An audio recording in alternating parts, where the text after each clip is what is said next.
The Shenley Laboratories, producers of penicillin Shenley, present the Encore Theater. The Encore Theater play tonight, Magnificent Obsession. Our star is Cornell Wilde.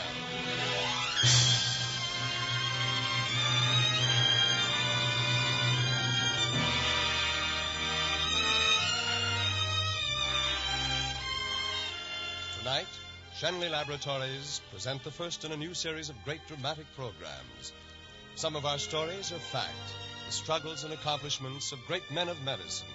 Others are fiction, stories of devotion to an ideal, individual heroism, or great courage.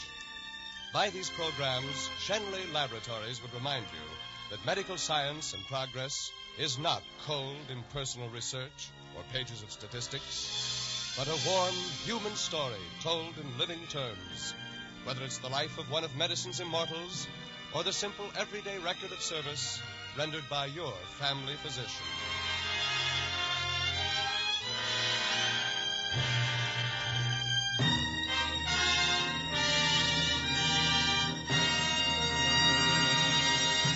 And now, the Encore Theater presents Magnificent Obsession, starring Cornell Wilde as Dr. Robert Merrick and Lorene Tuttle as Helen Hudson.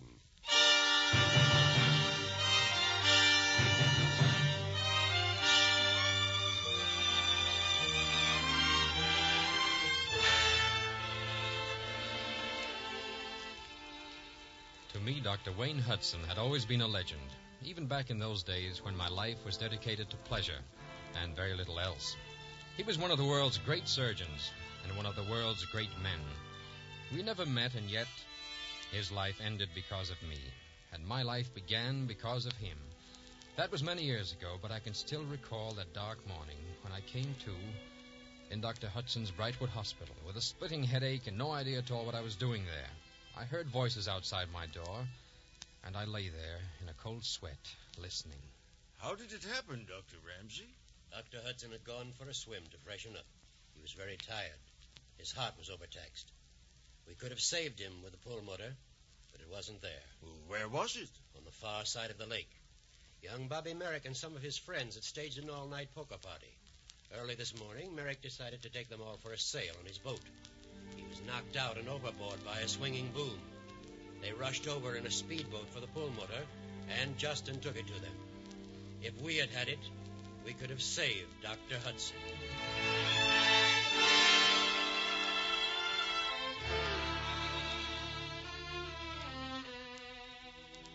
We could have saved Dr. Hudson. We could have saved Dr. Hudson. I lay there for days with those words lashing at me.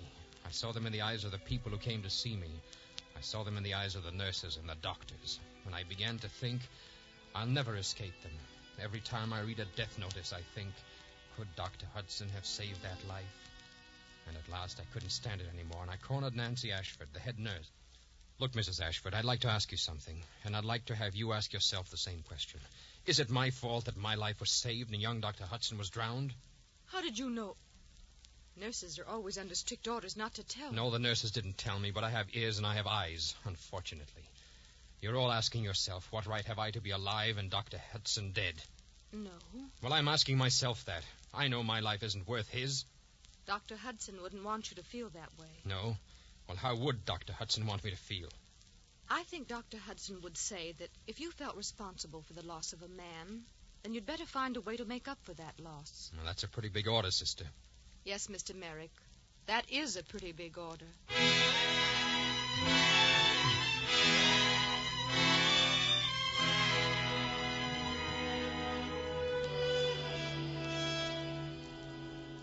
After I left the hospital, I spent the days and the nights walking and thinking. I couldn't sit still. I couldn't sleep. I was confused and lost, and growing more and more convinced that Bobby Merrick was a pretty miserable character, and the world would be much better off without him. And then one day, when I was out walking, I met a girl. Her car had broken down. Hello there. I wonder if you could help me. She smiled at me, and for a moment the fires burning inside me flickered out, and I was almost at peace. I've always laughed at people who talked about love at first sight, but her smile went straight to my heart, and stayed there. I took all the time I could fixing her car, and I was sorry when I had finished. Thank you so much. I'm very grateful to you. Oh, it was nothing at all. Always glad to help a lady in distress. I don't know what I would have done if you hadn't come along. I don't suppose that there would be a chance of seeing you again. I don't suppose I could call just to see how the car was getting along. Well, never mind. That probably sounded pretty fresh. You're lonesome, aren't you? Well, loneliness is only part of what's wrong with me, lady. Only a very small part. You know, my husband used to say... Did you know Dr. Hudson by any chance? So many people did. I beg your pardon. What did you say? I just asked you if you knew my husband, Dr. Wayne Hudson. No, I never had that pleasure. Well, anyhow, he used to say that all pain passes and that we grow by it. Well, I'm not going to preach a sermon. Can I give you a lift? No, thank you, Mrs. Hudson. Good night. Wait a minute. Aren't you going to tell me your name? Oh, sure, why not? The name's Merrick, Mrs. Hudson. Bobby Merrick. Bobby Merrick? Yes, it's a pity, isn't it? For a moment we were almost friends. Or am I presuming? You are presuming. Good night, Mr. Merrick.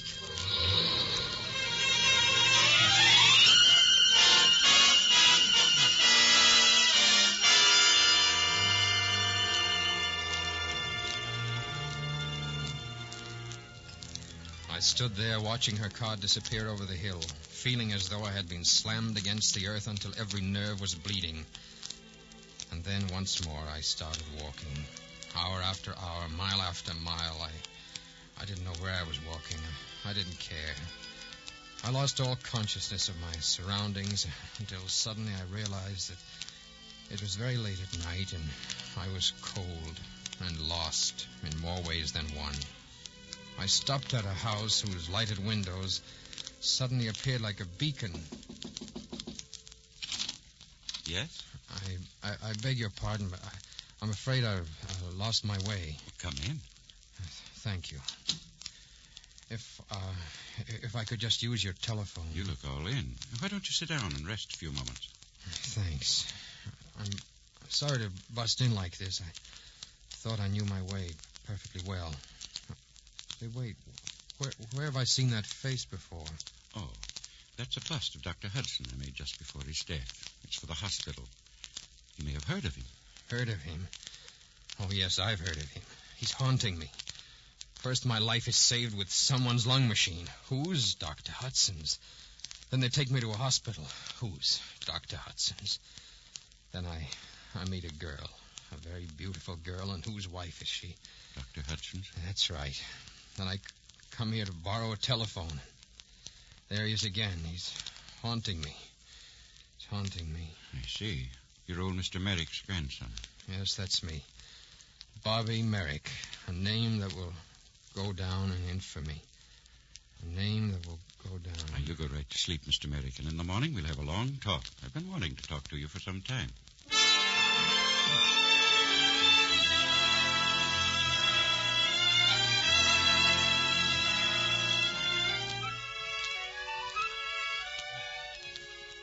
Good morning, Mr. Merrick. Sleep well? Oh, I beg your pardon. Would you mind telling me where I am? You're in my house, on my couch, as a matter of fact. My name is Randolph. I'm a sculptor. Oh, well, of course, that accounts for everything. Yeah. Have some coffee while we talk. Thanks. I hope I didn't cause you any trouble last night. Not at all. When I learned you were a friend of Dr. Hudson's, I was glad to be of any service I could. I'm sorry, but I can't claim any sort of friendship with Dr. Hudson. Dr. Hudson was everyone's friend. I think you should know a little about him and a magnificent obsession of his. If it wasn't for him, I wouldn't be a sculptor. You see, Dr. Hudson taught me how to use my life, how to make contact with the source of infinite power. The what? The power that keeps the world and the stars spinning through infinite space. It applies to humans, too, and once you establish contact with that powerhouse, you can fulfill your destiny. Well, I'm afraid this is all a little beyond me. There's no reason why it should be. Christ originated the science of generating human power, and so successfully did he practice it that he's more alive today than he was over 1,900 years ago. Well, supposing there is such a power, how do you establish contact with it? All you do is go out, find people who need help, and help them. Only it has to be done in absolute secrecy, and you must never let anyone know about it. Dr. Hudson lived by that doctrine. If you took it up, that would be one way of making up his laws. And there's another thing you might take up. What's that? His profession.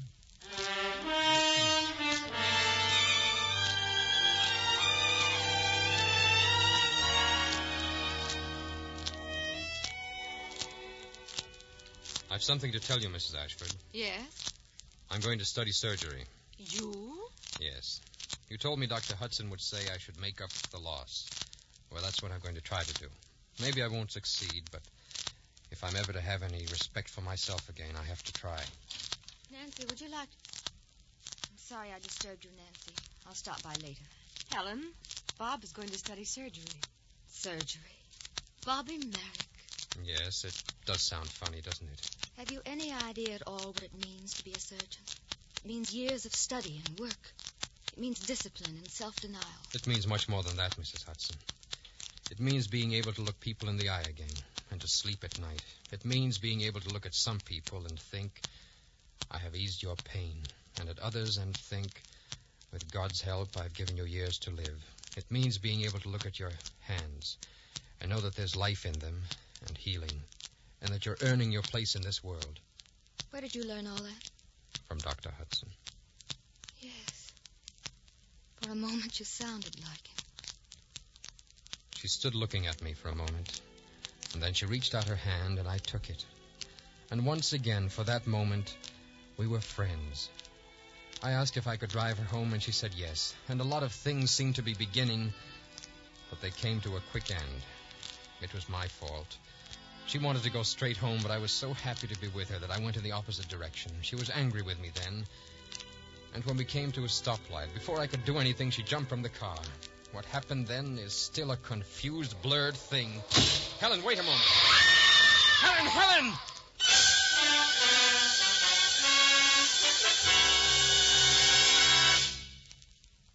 Well, Dr. Ramsey? The operation was a success, at least as far as her life is concerned. Thank God for that. But there seems to be a depressed fracture involving the occipital lobe of the brain. I'm afraid she will never see again. No. Oh, no.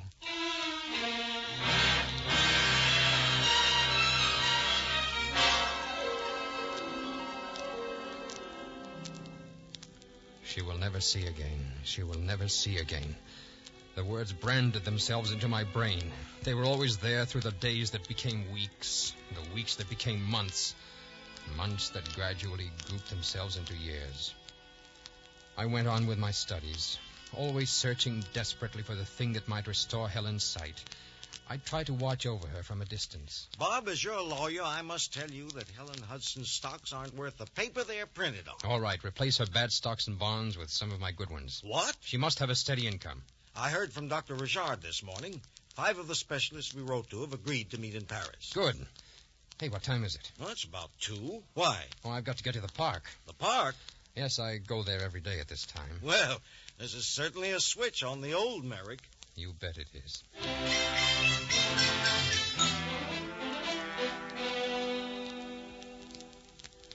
She came every day to the little park near her house, and I would sit there and watch her. She brought her Braille books with her, and she would sit there and study. It was a long time before I had an opportunity to speak to her, but at last one day she dropped her book, and I was able to pick it up and hand it to her. Here's your book. Oh, thank you. I didn't realize anyone was near. I was studying my lesson. Would you let me coach? Oh, I couldn't do that. I'd be embarrassed learning my ABCs with a grown-up. It won't be long before you'll be reading Shakespeare. Did you know they have him in Braille now? Yes, I did. But how do you know? Well, I'm interested in the Braille system. Oh? Are you a doctor? A fledgling doctor. Really? What did you say your name was, Doctor? Robert. Oh, Dr. Robert. I'm Mrs. Hudson, Doctor. Thank you so much for your courtesy. I must be going now. Will you be here tomorrow? Yes, I come here every day. Well, I'll be waiting for you.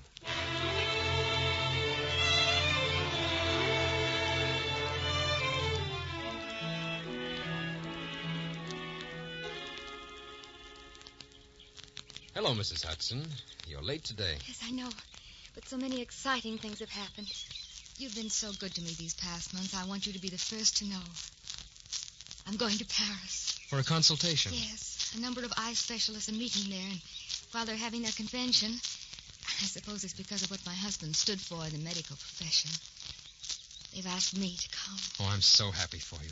Surely men like Rochard, Donnelly, Rettenbacher will be able to find the answer. How did you know they'll be there? Well, they're the most famous. I just supposed they would be the ones. I'm sure they'll be able to help you. Oh, I just can't tell you what it means to me. There's so many things I'm so hungry to see again. You'll see them. And I'll tell you something else.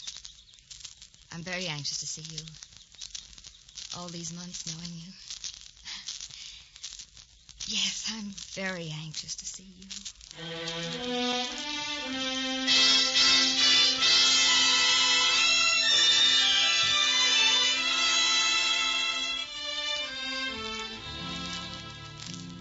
I watched her go that day, knowing that if her sight was restored, I would never see her again. And I wished that somehow, some way I had managed to say to her, I love you. If there's ever to be a woman for me, it can only be you. And suddenly I was very cold, and I walked away along a lonely street.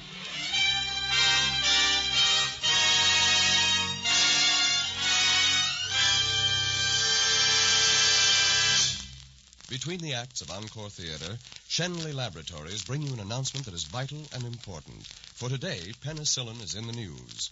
You read that wonder drug is now standard equipment in first aid kits on leading airlines, or that penicillin is playing a part in research on preventing of tooth decay. The number of people whose lives have been saved by penicillin grows day by day. Yet only a year ago, penicillin was comparatively rare in civilian medicine, and 2 years ago, Shenley Laboratories, together with a few other firms authorized to produce penicillin, was just beginning to produce sufficient penicillin to supply the needs of our Army and Navy. Since then, constant research at Shenley Laboratories has produced many new penicillin products, from tablets to be taken orally to ointment for local application. These are already available and prescribed by your physician. Other penicillin products and other types of drugs derived from research on many kinds of molds are now being developed for the physician's use by Shenley scientists.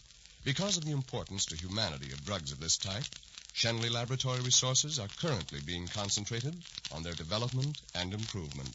Certainly as one of the world's largest users of applied research in the field of molds, Shenley knowledge and experience will be useful in the continuing task of supplying your doctor with more and better tools to aid in his work of healing. And now, Shenley Laboratories present the second act of Magnificent Obsession, starring Cornell Wilde and Lorene Tuttle. Dr. Merrick continues his story.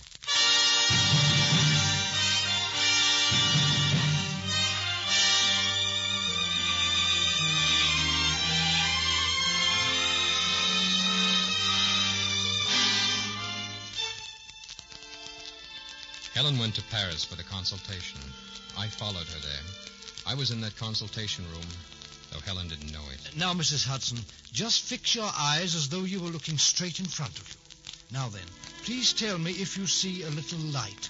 No. The day before yesterday, she had definite perception of light. You say you perceived light the other day, Mrs. Hudson. I think so. Yes. Which indicates slightly less trouble on one side of the brain than the other. Just rest for a few moments, Mrs. Hudson. Thank you.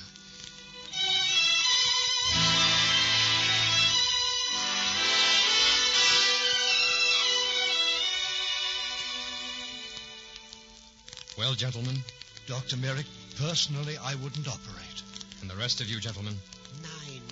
It is no good for operation. Every year we make new discoveries, Dr. Merrick. Perhaps next year or the following, we may be better able to help her.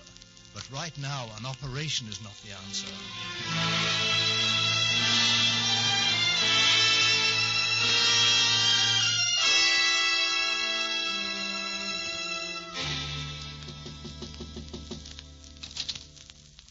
Yes? It's Dr. Robert. Dr. Robert! Well, come in. What are you doing in Paris? Oh, I had some business.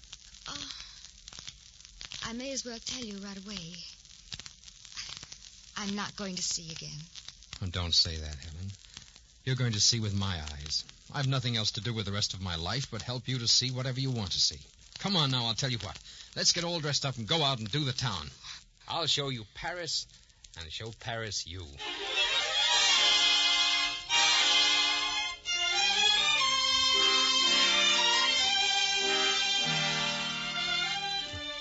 Have some popcorn. Thanks. Tell me some more about the carnival.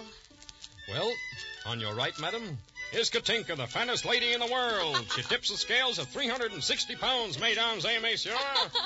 And on your left, we have a sword swallower. Not really. Yes, there it goes. The sword is disappearing right down his stomach. Can you imagine doing that for a living twice a day? One must eat. Yes, but not swords. Hey, there's a Ferris wheel. Come on, let's go ride on the Ferris wheel. Oh.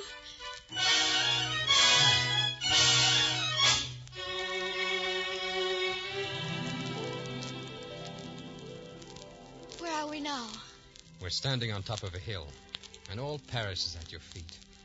That music is coming from a little Italian inn down the hill away. Oh, it's lovely, isn't it? Makes you think of moonlight and gondolas and stars and romance. Will you marry me, Helen? Oh, this combination of moonlight and music can be a very heady, dangerous thing, can't it? Oh, don't. I've never been so serious about anything in my life. I wish I could say yes. I wish I could say, here is my life. Take it and let me be all things to you. But I can't say that. I haven't even half a life to give you. You can't enter my world. And I've lost my passport to yours. There's only one world. I wish that were true, Bobby Merrick. You know. I knew the first time you spoke to me. Oh, why didn't you say something? Why didn't I? Probably because somewhere along the line, and I couldn't tell you when or at what moment, I fell in love with you.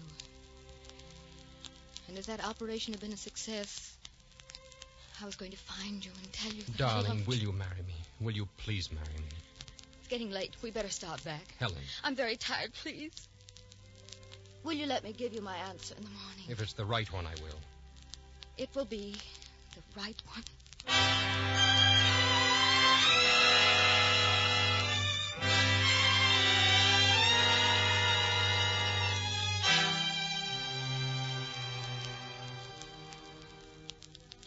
In the morning, there was a note for me at the hotel desk.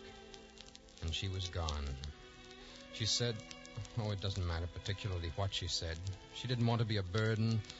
Thank you for the days we've had together. Thank you for your love and your devotion. Words. A few dozen of them that rattled emptily against my heart. So then I had nothing but my work. And while it was exciting and gratifying, as time went on, I was more and more lonely for the happiness that had eluded me. It was a long time before I returned to America, before I returned to take over Dr. Hudson's position at Brightwood Hospital. Dr. Merrick, this is a proud day for Brightwood Hospital. It's going to be a great pleasure working with you, sir. Thank you, Dr. Thomas. I tell you, it makes us feel pretty good to be a part of something that is constantly growing. Medicine and surgery have changed since I was your age, and they'll change more by the time you are mine. And always for the better. Hello, Bobby. Welcome home. Well, hello, Nancy, darling. You look wonderful. I hate to tear you away from all these compliments, but there's a Mr. Randolph waiting. If you could just see him for a moment. Oh, of course. I'll be glad to. Right over here. Mr. Randolph? Hello, Bob. Don't you remember me? I'm afraid I... You spent a night in my studio once. Of course, the sculptor. How are you, sir? Please sit down. It's good to see you again. You've come a long way. I've got a long way to go. You've become a great doctor at a very young age. And also, if I'm not mistaken, you've given with real generosity. Well, you did establish contact with a source of power, didn't you? You're mistaken about one thing, Mr. Randolph. I didn't give anything to better myself in any way. I've founded clinics, I've donated to medical research, but it was for one person only, who needed the kind of help that a doctor can give. Whatever I've been able to do was done in the hope that she might be one of those helped somewhere. Dr. Merrick, let me tell you what I've come to you about. Not long ago, I was in Virginia, and while I was there, I happened on a very unfortunate case. A woman who is blind. Blind? This blind woman, whom I want you to help, affords us the opportunity to complete a circle. She is Mrs. Hudson. Helen. Yes, she's critically ill. Helen. I'll go to her at once.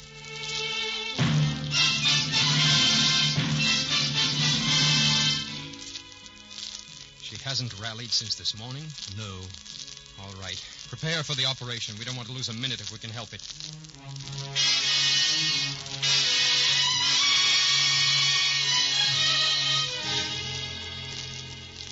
They're ready in the operating room, Bob. Nancy, I don't know if I can do it. Bob. I can't hold my hands steady. Look at them. All these years I've been hoping, praying that someday I'd be able to help her, and now...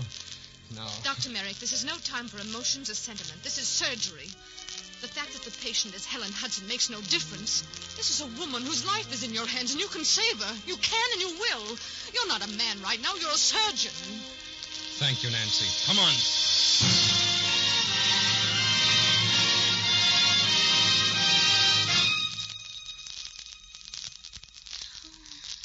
Lie still, darling. Don't try to move. Bob? Yes, dear. It's very important for you to be perfectly quiet. Bob, you operated on me. Yes. My eyes? What about your eyes, darling? I think I can see. Just a little light. Are you sure? Yes. Yes, I am sure. What does it mean? It means that one day, very soon, you will be able to see again. Oh, Bob. You must go to sleep now, darling. You mustn't get excited today. Tomorrow? Bob, can I get excited tomorrow? Yes, darling. Tomorrow. Tomorrow is such a beautiful word. Tomorrow our world will begin again. And from now on, it's going to be the same world for both of us.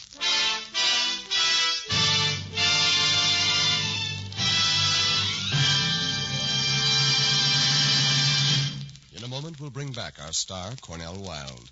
But first, ladies and gentlemen, may we leave you with this thought. Schenley Laboratories, makers of penicillin, bring you this program in tribute not only to the famous men of medicine, but also to the one man whose responsibility is your health and welfare, your doctor. Today, your life expectancy is 15 years greater than that of your grandfather, and part of the credit belongs to your doctor. It is the purpose of Schenley Laboratories to aid by every means at our disposal the service rendered you by your physician. And now, ladies and gentlemen, Cornell Wilde. Words are magnificent instruments for the expression of thoughts and ideas, and simplicity is the soul of clarity. I can think of nothing at this time which better sums up the spirit of this Schenley Laboratories program than this simple prayer. The eternal providence has appointed me to watch over the life and death of all thy creatures. May I always see in the patient a fellow creature in pain. Grant me strength and opportunity, always to extend the domain of my craft. This is the prayer of the physician. It is ages old, yet today it is as new as the hope for a peaceful way of life for all the world. May we invite you to listen again next week at the same time when Schenley Laboratories presents The Life of Louis Pasteur, starring Paul Lucas, a great star in a great vehicle. Good night. Magnificent Obsession by Lloyd C. Douglas was produced and directed by William Lawrence and is broadcast through the courtesy of Universal Pictures, producers of Night in Paradise. The musical score was by Leith Stevens and the adaptation by Gene Holloway. Cornell Wilde appeared through the courtesy of 20th Century Fox and will soon be seen in their Technicolor production, Centennial Summer. This is Frank Graham speaking for Schenley Laboratories, producers of Penicillin Schenley, and inviting you to listen to the Encore Theater next Tuesday at the same time when you will hear Paul Lucas in the life of Louis Pasteur.